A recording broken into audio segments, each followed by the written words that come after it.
Hi, thank you for clicking on Odori's Healthy Tasting Meals. So in today's recipe, I'm going to show you how I made my AkA soup using Banga extract. Though I've been making AkA soup with my normal palm oil, I have never used Banga extract. So today I'm trying this recipe and I'm going to tell you how it turned out. So this is my Banga. I'm actually taking out the measurements. I want to kind of divide it into two parts. So the first part I'm using will be this one. First, you need to wash it very thoroughly.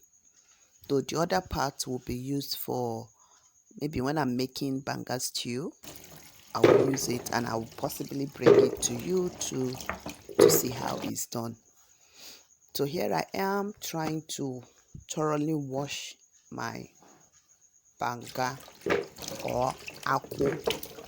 That is how it's called in Igbo language, AkA. So make sure it's thoroughly washed, guys.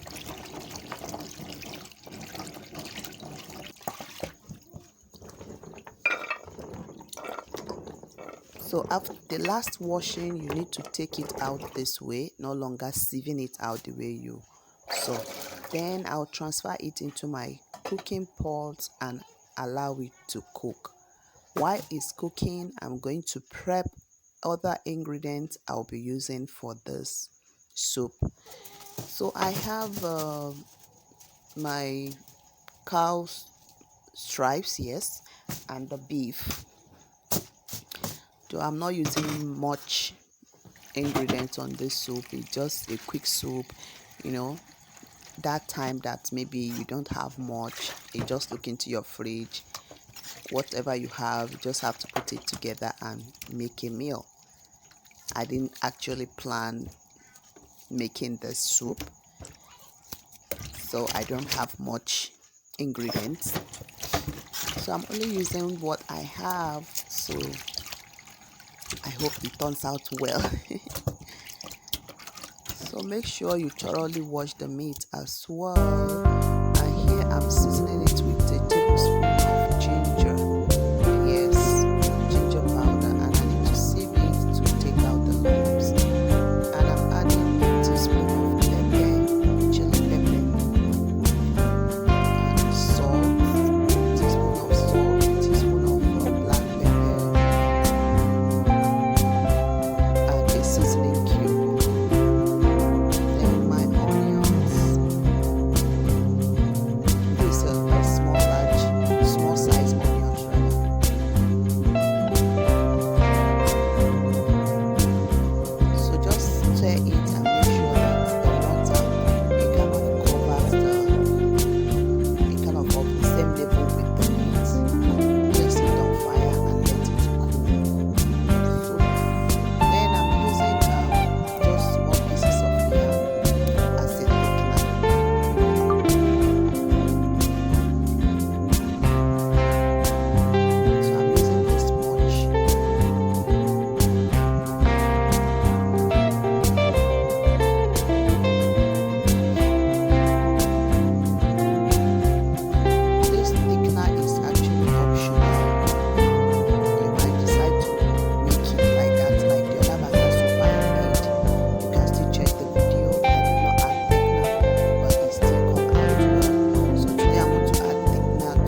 Banga.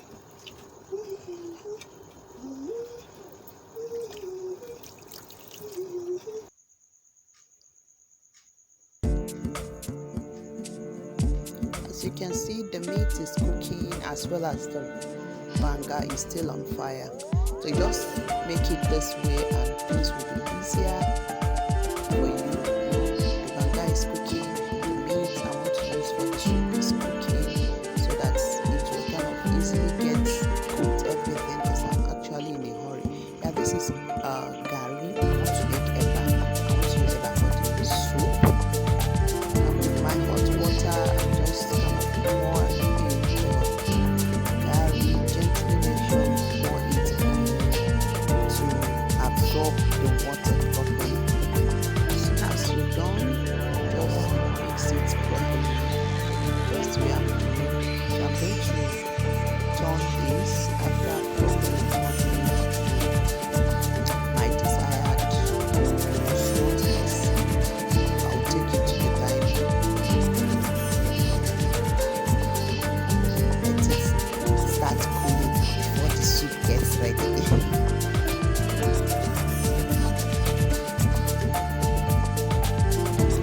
I'm still going to give my banga a check if it is cooked to softness, and at this point I think it's probably cooked. I turn off the heat, save the water. I'm transferring this other pot on a bigger burner because that one doesn't burn very fast. This one very fast. So I've saved out the water, and next I'm going to do is get the extract. I use my best to do it like a match. The other video is the link in the description box so that you see how to extract banga juice. It's called juice. So yeah, this is another fast way to use your best to break out the skin. So it's this way.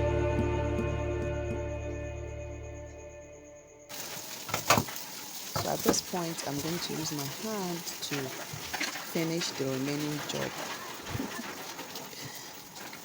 Serious job at the kitchen. So you need to be adding water little by little to make sure you're extracting the juice from the fruit. So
So I'm taking out the yam to match it. You can blend. Yeah, if you're using your blender, maybe you kind of try to cut it into smaller pieces, add water to it and blend to smoothness before adding to your soup. But I'm using my small mortar and pestle to match it into paste. So if you observe, the banga is boiling on the fire, so I want to introduce the thickener.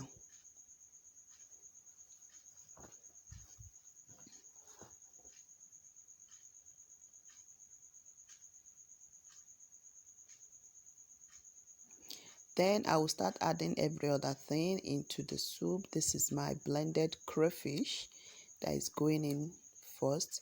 Why I did not kind of immediately add the meat, so that it doesn't reduce the taste, because I've already properly seasoned the meat, cooked it to a kind of softness, and adding it first before every other ingredient will kind of affect the taste. So I'm adding it later when the banga has properly boiled, so that when I add it, everything will just continue cooking together without mixing. So this is my oha leaf. You can Google oha and get the English name. Let me know in the comment section if you got it. So now I'm adding the meat, just a little rinse of the plate. And this is pepper guineas, uziza. It's called uziza leaf. So I've thoroughly washed it. I'm going to be adding the uziza leaf first. This uziza leaf adds some flavor and aroma to the meat, to the soup. So whenever you're making oha soup, you need uziza leaf to accompany it. You either use the leaf or you use the seed, but uziza has to come in, guys. So I've added the uziza, give it a good stir, let it boil for like 3 minutes before adding the oha leaf. You see the thickener are dissolving. They will completely dissolve before the soup gets ready. So don't worry about it. Check for salt and adjust when necessary. Like I added a little more salt. So at this point, I want to add my oha leaf.